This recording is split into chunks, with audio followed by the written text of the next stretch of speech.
James 4:8. Come near to God.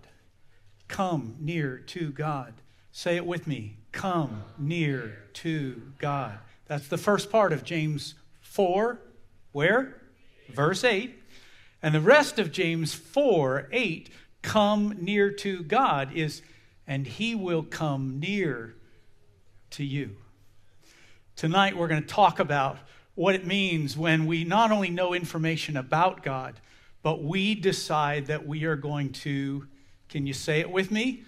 Come near to God. Lives are transformed when they do what? They come near to God. Everything you need for life and godliness comes from him. And when you come near to God, he will what? Come near to you. And that's found where in James? Listen, I'm going to make it so easy for you to remember this tonight. You're going to walk into your day tomorrow and you're going to go, I can do this and I want to do this. There was a young business traveler, and I don't know, anybody like to people watch? Do you like to people watch? I traveled in, I got in about 2 a.m. this morning so I could be with staff team today. I flew in from Denver, Colorado. That's home base for me. And I had plenty of opportunities to watch people at airports. It gets a little wearisome for me, but for this young business traveler, he just hadn't got over the weary. He kind of liked to people watch. He was also a newlywed. He'd only been married just a little over 2 weeks, and his young wife had just dropped him off at the airport for his very first post-honeymoon, post-wedding business trip, and he was kind of gloomy about this. He wasn't excited about having to leave her. They kissed goodbye, and he hustled into the airport. He should have checked. He would have had a lot more time because his flight was severely delayed. And coming with a delay, and I'm looking for a table or a podium or something to put some things on because I need both hands to speak. So stage crew, if you can get me something to put some things on. So when he got to the airport and he looked at the monitor, you've done this, he discovered his flight was on a 4-hour delay. Bummer, 4 hours delay. So he thought of his favorite restaurant. It was in the terminal, and so he thought, I'm not going to go to the gate. I'm going to go back into the terminal and I'm going to eat. While he's eating, he was near where exiting passengers who were arriving were coming in, and he started watching people who were greeting one another, people who were spending some time just waiting, watching, and that's when he saw her. He saw a young woman who was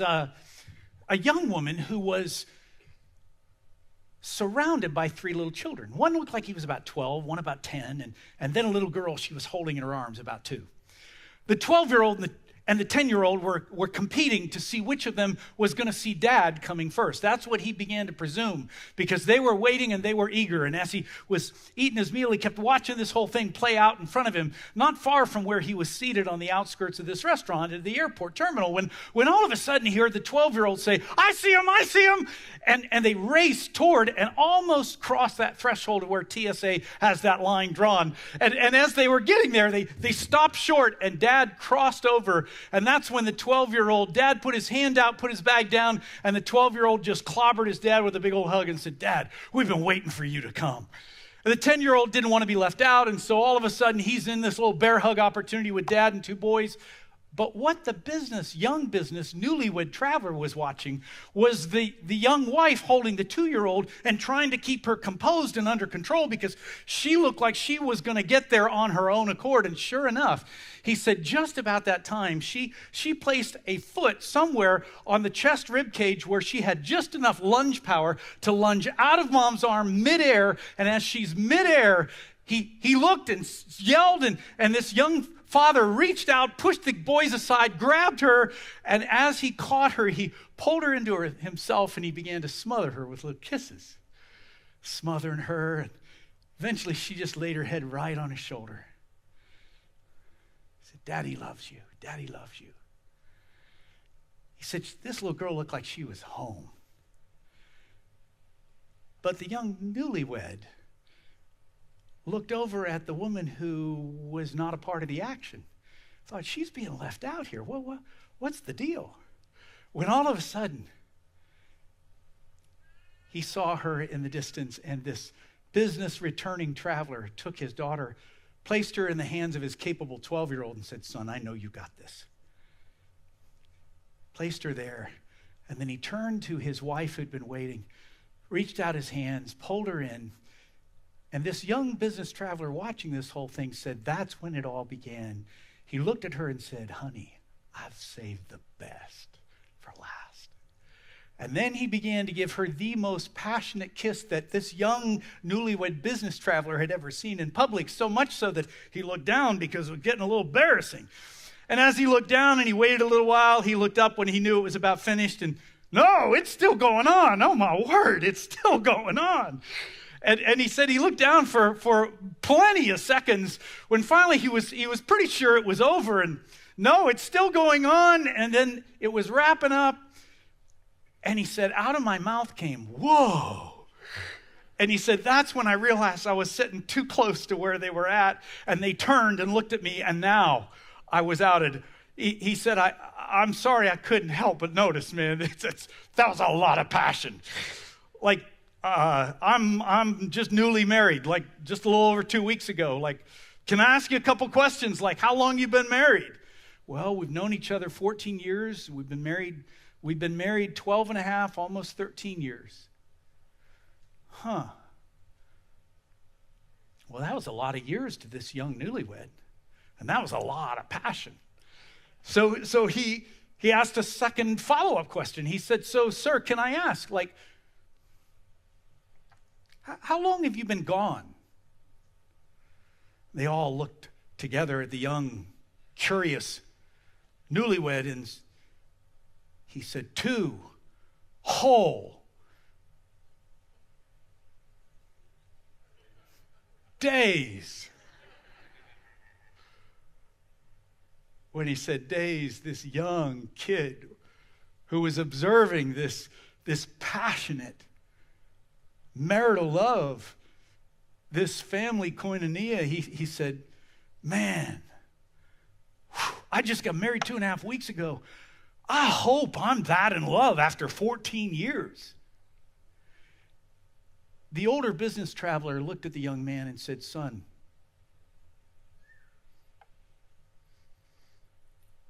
don't hope. Decide. Choose. Life is not made of the hopes we have or the dreams we have. It's made of the choices. Those are the switch tracks of life." This man knew that all of life's a classroom. Somebody's always teaching and someone's always learning. And there was an opportunity to tell him that you need to make the operative choice. You need to choose.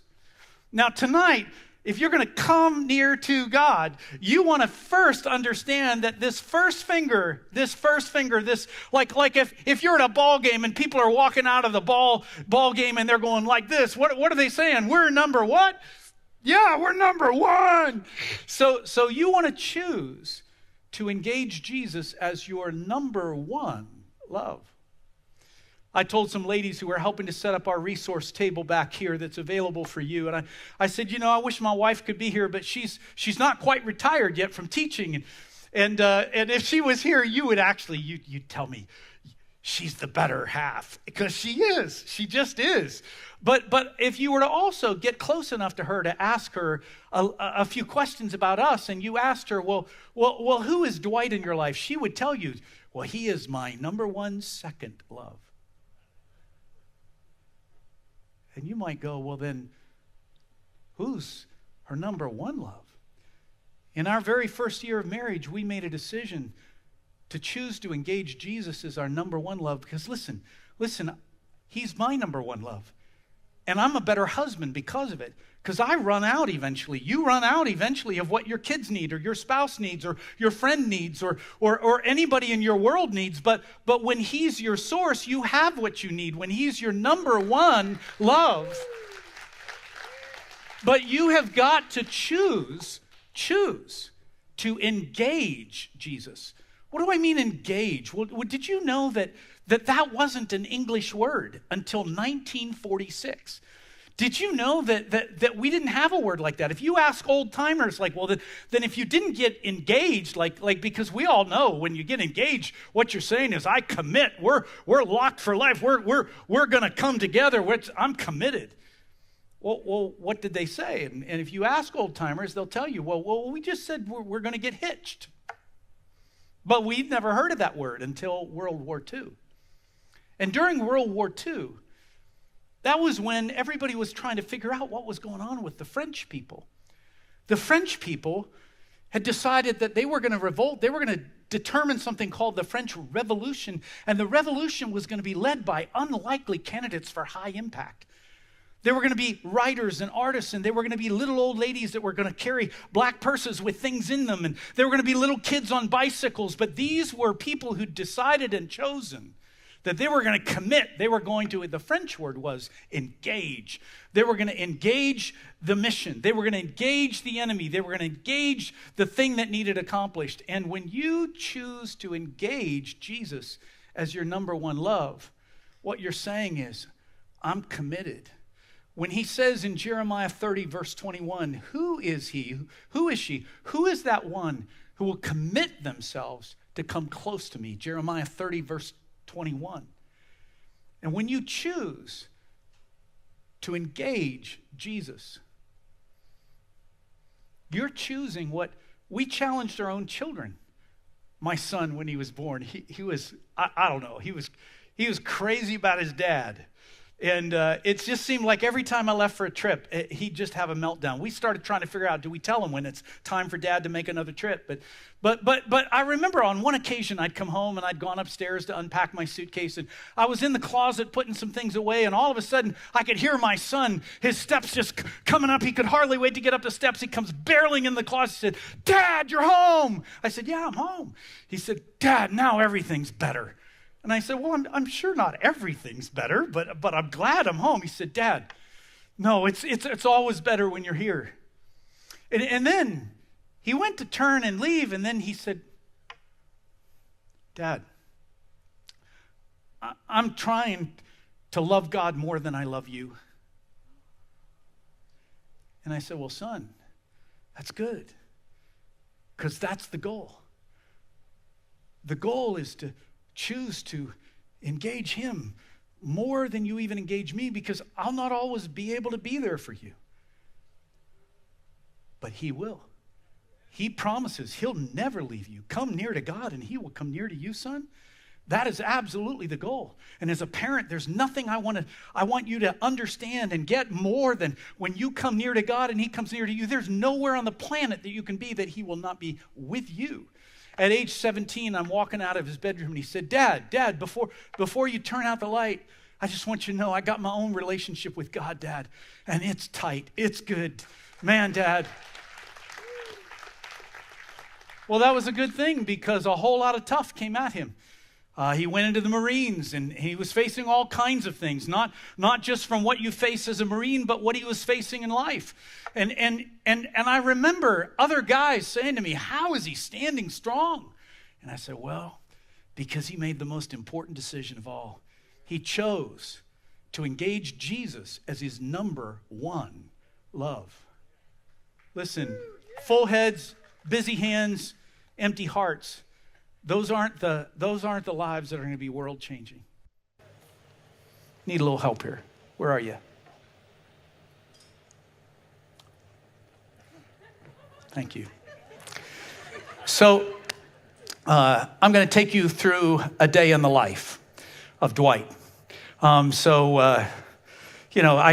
in different time zones, and I get back home, and all of a sudden, oh, no, I forgot to set my alarm. I'm going to be late. And I'm yelling to my wife, honey, I don't have time for breakfast. Just give it to Drayson. I don't need breakfast. I'm going to have to skip it. I got to hustle. I got to go. I grab my bags and I'm headed out the door, and I'm driving. Have you ever driven and all of a sudden, for whatever reason, on this morning, all the lights turned green. So I'm so stoked the lights have turned green, and I got time to stop at Starbucks because I really need to stop at Starbucks. And the drive-through line is packed. Like, oh, I can't pull into that line. So all of a sudden now I'm going to have to go inside. I go inside to Starbucks, and I'm standing there in line. It's a short line inside. Everybody's outside in the drive-through line, and that's when I see my friend, and my friend says, "Hey, man, it's good to see you." And I said, "Man, it's great to see you. I'm on my way to work," and I had all green lights. I got time to grab a job on my way to work. I'm super excited. And that's when he's not as excited as I am. I said, you okay? He said, no, I actually had a doctor's appointment yesterday, and I was severe. He told me that something's wrong, like really wrong. Dude, I'm so sorry. Like, whoa, that's heavy. So sorry. I'm sorry. I gotta go to work. And so I head out, and I get to work, and oh, there he comes. I can't stand that guy. Here he comes. Oh, you work with anybody like that? I can't stand that guy. I wish work would be so much more pleasant if he wasn't there. Hello.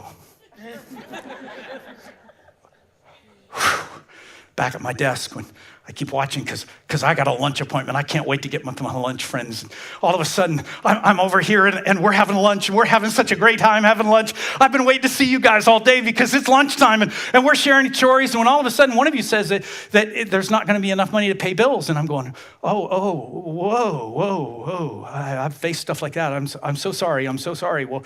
Well, it's time. I got to get back to work, and so sorry. I be thinking of you, and now it's time to find my workout buddies, and so I get to the gym, and here's my workout buddies. Would you be my workout buddies? Come on, guys, stand up.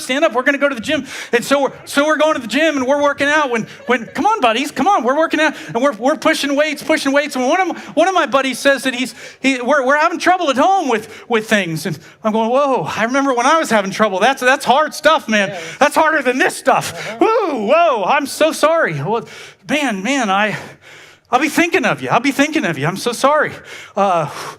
Well, maybe we ought to wrap up our workout. Let's call it a day, man. I got to get home. My wife's going to have dinner. Oh, I can't wait to get home. She is an amazing cook. I sit there and I'm eating my dinner and having a great time eating my dinner. Now, honey, I'm not going to be able to stay with you because I got to prep tonight. I have a huge meeting tomorrow at 10 o'clock, and it's a big deal. Like it's such a big deal. Everything's on the line at 10 o'clock tomorrow. I'm going to really... Just don't bother me tonight. And so I go to my little study at the house, and I'm working away, and the longer I'm working, the more nervous I'm getting. And that's when I go, man, this is a big deal. This is such a big deal. Whew. Like, it's got to go right at 10 o'clock. And that's when hey, listen, Jesus, I'm going to need you at 10 o'clock tomorrow. It's a big meeting. I'm going to need you at 10 o'clock tomorrow. Like, don't let me down. I need you at 10 o'clock tomorrow. My first conversation with him, he's been with me all day. He was with me when this dude told me that he's facing a medical diagnosis. Why didn't I say, hey, are you okay? Jesus is in a building down the street. He's right here with us at Starbucks. Would you be cool if we just talk to Jesus about what you're facing medically? I'm facing this guy at work that I'm not real happy to see. Well, what if I would have said, Jesus, can you help me? Can you pour your love into my heart for that guy? Because I don't have it, but maybe you got extra you could give to me. What about when I'm at lunch and they're telling me about the bills they don't know how to pay? I remember coming to him about bills. Why wouldn't I say, hey, listen, Jesus isn't in the building down there. He's right here with us at the lunch table. How about we talk would you be cool if we just talked to him for a minute about the bills that need to be paid? What about at the gym when he's telling me about family stuff and I'm saying, hey, we face some stuff at our family, like, who did I come to? I came to him. Why wouldn't I bring him into that moment? Why wouldn't I do life with Jesus? With him. He's with me. He promised he'd never leave me. Was he not there in every one of those situations? Why didn't I turn to him? Why don't you turn to him? Why don't you include him when you're driving down the road, when you're doing life, when you're at the gym, when you're at work? He is with you always, will never leave you, never forsake you. Not only choose Jesus as your number one first love that you're going to engage, but choose to do life with Jesus. Thank you.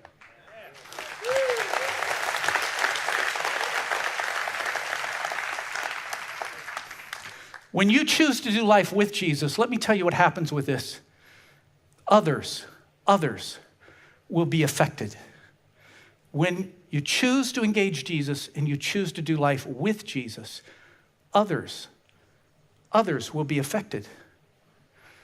It was Warrnambool, Australia, and Frank Kluwer.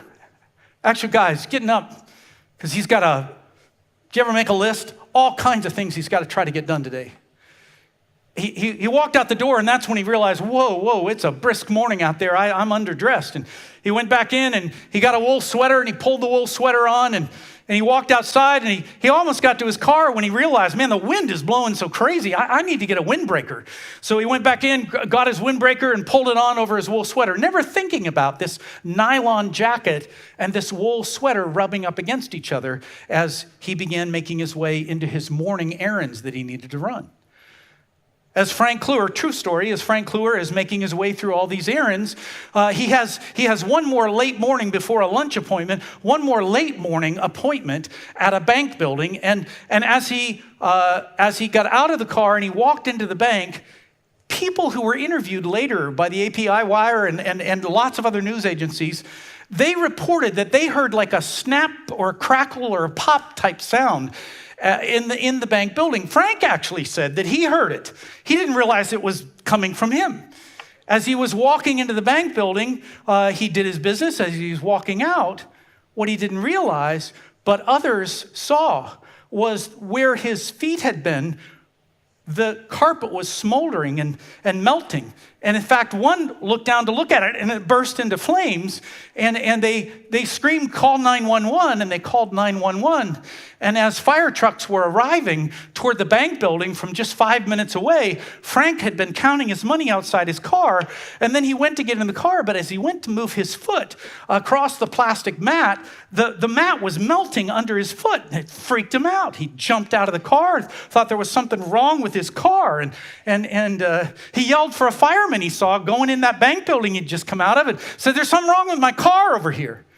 And the fireman came over to the car and saw the footprint. He had just come out of the bank building, and these footprints looked strangely similar.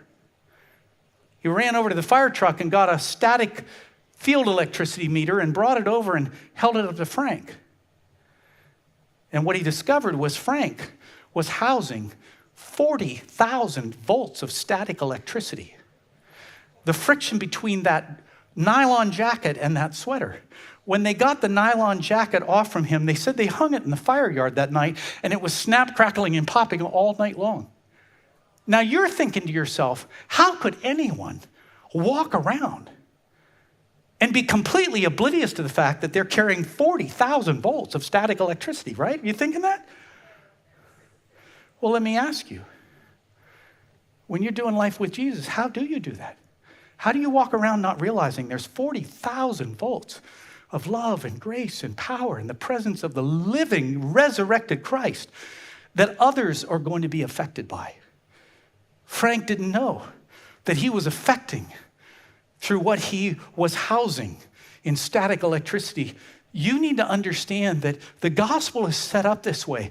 That's why Christ in you is the hope of glory. That's why his desire was, and he said, there's a better way. I'm going to be not only with you, but I'm going to be in you. And when I'm in you, others will be affected. It is a cool part of the gospel that Augustine, one of the great theologians, said, by one who loveth is another kindled. Or Lauren Cunningham, who started the organization called Youth with a Mission, said, the best evangelism in all the world is to love God with all your everything, to really engage Jesus, and then just teach someone else to do that same thing. When you're doing life with Jesus, others will be affected. Others will be affected. Hear me. Your best witness is going to come from your witness. Your best witness is going to come from your witness. When you are doing life with Jesus, others will be affected. It's a domino ripple effect. You know because you've been around people who've been doing life with Jesus, and you know your life has been impacted by them. That's the design. That's the desire. That's the will. That's why we say, come, Holy Spirit, come, Holy Spirit. Why we want to come near to God and let him come near to us. Now you're thinking, okay, with this come near to God, and you're saying, choose Jesus as your number one, first love. Do life with Jesus. Others will be affected. John 15 says, if you abide in him, if you're doing life with him, you will bear much fruit. That's your greatest witness, is your witness. Then what's this little finger all about? Well, that little finger, that represents you and me and how we feel about ourselves on any given day. You ever been frustrated with yourself? Ever felt like, I wish somehow I could be stronger. I wish somehow I could be less of a disappointment to myself. I wish there was more to me than some of the trips, ups, and blunders in my life. Peter had to feel that way. After he chops off an ear and Jesus picks it up and tries, no, Peter, that's not what I taught you. That's not what we do. Well, I'll never deny you. And then he did 3 times. Peter, you're going to be my rock. And Jesus comes back after the resurrection and finds him out in a boat fishing for fish again. Sometimes we can get so frustrated with ourselves, but if I could parade Peter across and he could stand here for a minute, he'd tell you, hey, my first words to Jesus were, I'm a sinner. And actually, I kind of bumbled around a lot. But what he taught me when he served me breakfast one morning, and he asked me the same question again and again, do you love me? Do you love me more than these? Am I your number one? Then feed my lambs, take care of my sheep. Let's do life together. Do it with me. Others will be affected. And Peter would tell you, the greatest gift you're going to give this world is your intimacy with him. When you come near to God, what Peter will tell you is he will come near to you, and suddenly you are like, well, I've got a friend that says it this way. You're like a toothpick duct taped to a lead pipe. And suddenly that smallness that feels overwhelming on any given day is over-encompassed by him coming near to you. And he becomes your source of strength. If I could march Paul across, the Apostle Paul, he would stand here and say, hey, listen, you think you're bad?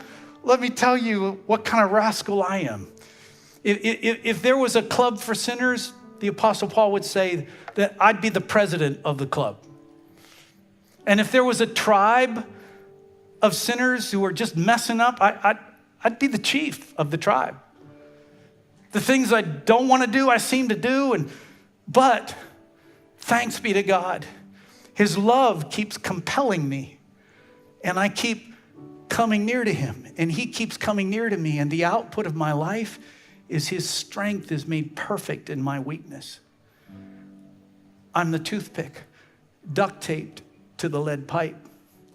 There are times that I pray like this because I need him and everything he has to offer, and I cup my hands out like, Lord, I need more of you. I want more of you. I come to you. There are other times that I literally bring my hands together like this, come near to God, and he will come near to you to just say, Lord, I'm weak, but you are strong. And every weak part of me needs every strong part of you. How do we come near to God? Sometimes like a child. And when a child is in need, they raise their hands. I need you. And sometimes I come like this. Jesus said, unless you become like a child, you'll never enter the kingdom. How do we come near to God so that he can come near to us? It's less complicated than you thought. You don't hope. You decide. You choose. And sometimes you dial it up and you re-choose to re-engage Jesus as your number one first love. And let him know. Let him know. Let him know tonight. Post your death and your resurrection, I just want you to know, I want to come near to you. And I want you to be my number one first love. And I want to do life with you. I don't want to be more with you in a building than I am with you at 10 a.m. tomorrow morning or at 2:30 in the afternoon tomorrow morning. I want to do life with you. I want my best witness to come out of my witness so that others will be affected by the hope of you in me being your glory exuding through my life. And when I feel weak, I want to keep coming back to you, coming near to you that you could come near to me. That's how simple it is. Tomorrow night, we're going to talk about something so powerful that he showed me out of the life of Jesus that's practical in your life. You're going to use it for the rest of your life. But tonight, I just wanted to start with first things. I wanted to start with the main thing. Because when a little girl walked up to me after I'd taught out of Matthew 22, and Jesus said, when somebody said, so what's the greatest commandment? And Jesus summed it up and said, the greatest commandment is to love God with all your everything. With all your everything. That's the greatest. And the second is sort of like it, love that person near you with that love that he pours into your heart through the Holy Spirit toward them. She handed me a bumper sticker the next day that she'd found at a local bookstore. And she said, she's a little Southern Georgia girl. She said, don't you just love it? And I said, yeah, I guess, but it kind of looks redundant. It simply said, remember, the main thing is to keep the main thing, the main thing. Would you bow your heads with me for a moment? Before we sing a closing song, I just want to peruse the room because he's here. He's not a distance. He's our living Lord, and he's here. He's walking the room tonight. He's with you. Are you with him? How many of you would say, just with your hand, for him to know, Jesus, I think this message tonight is from you to me. I want to come near to you. Hands up in the air. Jesus, I know this one's for me. This is for me. Hallelujah. Jesus, you see this? These are people who are with their hand are basically saying, I want to come near to you. I want to come near to you. As we sing this song, whatever the posture, whether it's just a continuation of I want to come near to you and let you come near to, whether it's folded hands or upraised hands, this is our closing song that becomes a prayer for us. Stand with me right now, and I want to pray over you. Lord, as they're standing, you're here. You're here. You're not somewhere else. We don't want to pretend you're somewhere else. You're here. You're here. And every step we take that is our attempt to come near to you, you will respond according to your promise in James 4:8. And you will come near to us. So Lord, we're running like a child to you. We're raising our hands like a child. We're aggressively pursuing you. We want to not be casual about you. We want to engage you. We want you to know there's nothing, no one more important than you. We want to do life with you, not about you. With you, that others would experience more than static electricity. They'd experience the living Shekinah, glorious presence of our living Lord just flowing out of us. You've promised that, abiding and will bear much fruit. And Lord, even as we sing, may you be coming alongside our coming near to you. May you come near to us, and may we become in you strong. In Jesus' name.